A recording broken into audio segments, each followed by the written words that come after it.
Jadi ketika penciptaan Adam alaihissalam itu sempat ada masukan dari malaikat.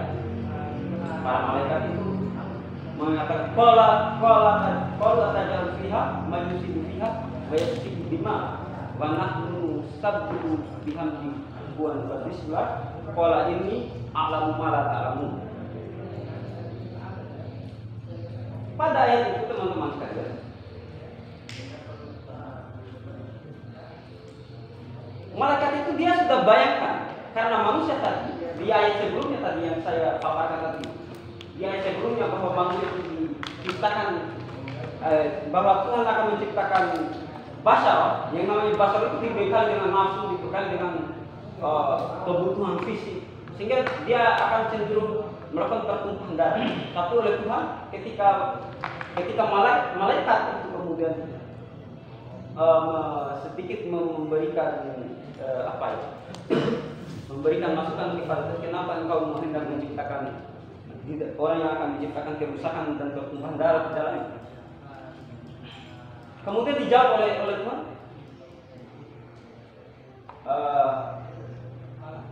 aku lebih tahu daripada kamu. Aku mengetahui apa yang tidak kamu ketahui. Jadi ada beberapa ayat lain, rentetan ayat lain yang kemudian dari kata aku mengetahui apa yang tidak kamu ketahui itu dijelaskan ke Tuhan itu memberikan petunjuk ke Adam alaihissalam itu sudah tadi. Tetapi malaikat itu kemudian ketika disuruh sujud kepada Adam setelah penciptaan, malaikat sujud. Iblis tidak suka mau sujud, sehingga dia dikeluarkan dari sumber cahaya, dari surga, dilempar ke surga. Ini surga bukan tempat orang sombong, kemudian diusirlah iblis dari surga. Iblis juga berada di surga. Sebelumnya berada di surga. Walaupun selesai ciptanya Nabi Adam, itu juga berada di surga. Tapi kan disuruh keluar. Iya, bukan terjemah surga itu sekali lagi, surga dan neraka itu ini terjemah secara esensial itu adalah keterdekatan sesuatu dengan Tuhan itu sendiri. Surga itu. Dan sehingga ketika iblis dilempar keluar dari surga, diusir dari surga, sehingga oleh sebagian orang itu menerjemahkan itu iblis itu adalah kegelapan. Padahal esensi pada hakikat penciptaan iblis itu adalah dia diciptakan dari api, dari nar. Sedikit. Kalau iblis diusir keluar dari surga, bagaimana bisa iblis mempengaruhi sesuatu Nabi Adam untuk memakan bakul itu? Karena iblis mempengaruhi Nabi Adam kan di surga. Ya kan? Iblis mempengaruhi Nabi Adam di surga. Di surga untuk memakan bakul ini di mana? Di mana sih tempatnya? Apakah di neraka? Apakah di kan ada janji antara Tuhan dengan iblis. Dijelaskan dalam ayat lanjutan. Meskipun aku terlempar ke dalam neraka, tapi izinkan aku untuk menggoda. Silakan. Tuhan memberikan keistimewaan kepada iblis untuk menggoda manusia. Sampai sekarang. Karena rasa egonya aja itu, Bang.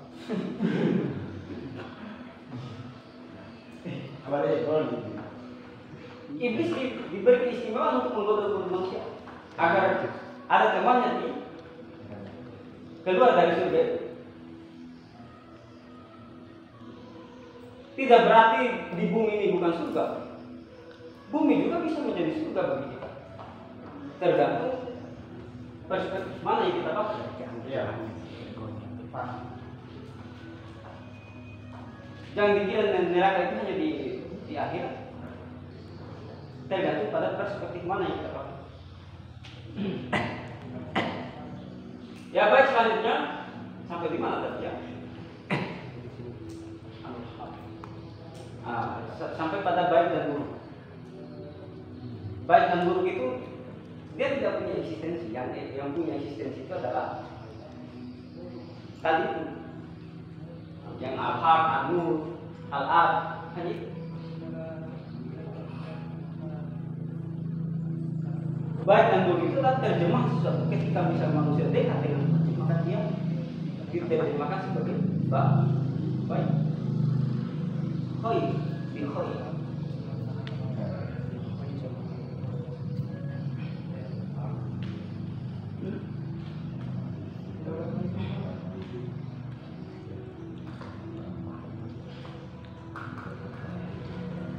Yang lucu lagi itu ada agama Jarates. Iya, menganggap dua. Agama itu Ada baik, ada punya buruk. dualisme Tuhan. Ada baik, ada buruk. Ada baik, kemudian ada buruk. Tuhan baik itu didekatkan dengan istilah apa itu? Saya sudah lupa karena sudah lama juga saya tidak bawa. Bayangkan sudah 8 tahun saya tidak bawa. Kaget juga saya ketika mendapatkan itu.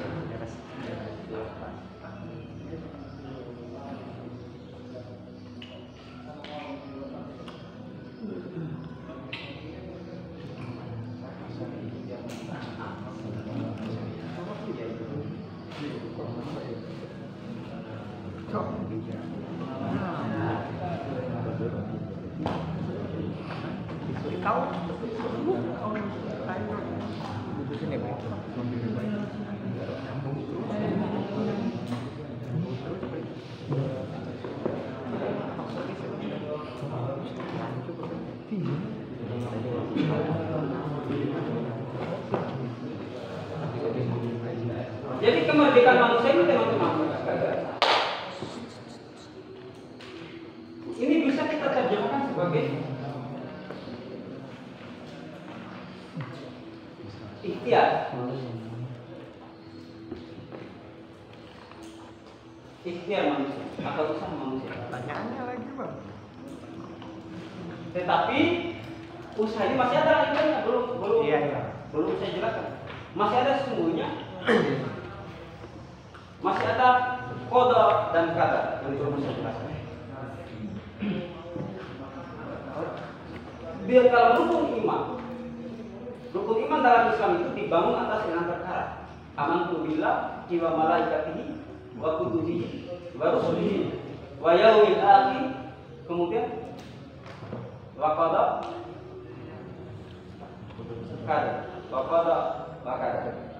dan kata.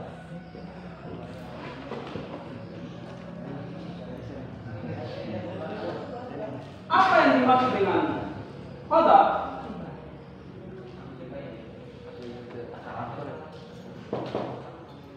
Dan apa yang dimaksud dengan qada? Kadang pemahaman di kebanyakan manusia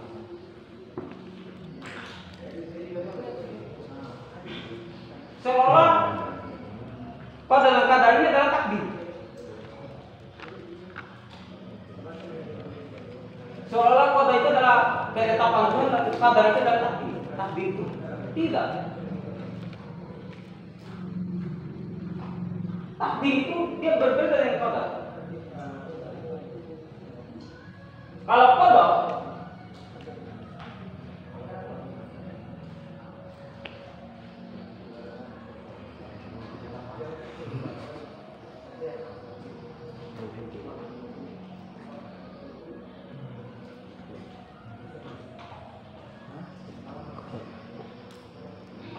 saya ingin juga.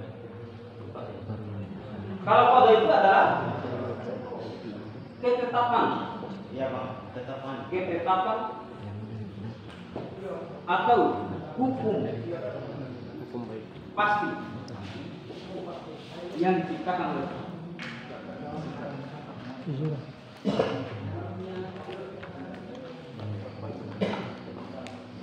Nah, nanti sudah mulai masuk ini di versi universal. Hukum pasti. Hukum pasti yang diciptakan oleh Tuhan ini, yang kemudian berlaku di alam semesta ini. Misalnya Jodoh, rezeki, umur, itu ketetapan bukan pak? ketetapan. Kemudian di ketetapan ini nanti ada kadar, takaran, ada takaran ketetapan. Pada kode ada ketetapan misalnya gravitasi bumi. Rumus gravitasi bumi itu dia berbunyi ketika berat satu benda melebihi udara, maka benda itu akan jatuh. Sebaliknya ketika berat satu benda tidak melebihi udara atau lebih ringan daripada udara, maka benda itu akan melayang, akan terbang. Itu rumus, itu hukum. Tetapi hukum ini dia punya kadar, teman-teman sekalian. Punya kadar.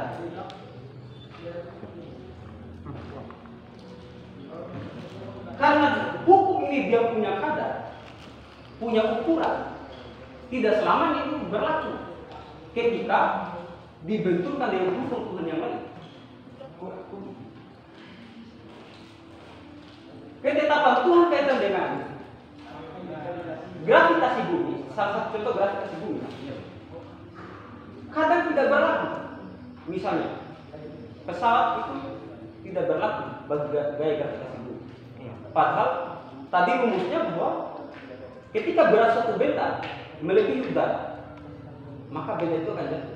Pesawat itu terbuat dari besi, beratnya jauh melebihi berat udara. Kalau saya begini, kalau yang Adinda pernah baca itu kan, jadi misalkan Adinda ambil sampel pada buah-buahan apa? Saya minum sebentar ya. Siap minum. Jadi misalkan dalam buah-buah, misalnya mangga, walaupun dia ini sudah matang, kalau dia ini tidak mau jatuh, itu tidak akan jatuh. Tapi misalkan aku ingin berat,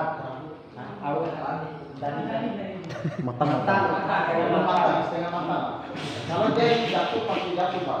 Jadi dalam kajian Adinda pada saat itu, dia itu memiliki potensi jatuh. Bukan diukur daripada berat atau matangnya, tapi dia memiliki potensi jatuh. Walaupun dia tidak matang, di luar saya mau dulu ya, bukan potensi jatuh. Karena hukum gravitasi itu berlaku, sehingga mangga itu jatuh. Kenapa sebelumnya saat mangga belum matang itu tidak jatuh? tetap jatuh, Pak. Dia tetap jatuh juga. Tergantung. Makanya potensi. Karena ada hukum gravitasi, ada yang mampu melawan hukum gravitasi.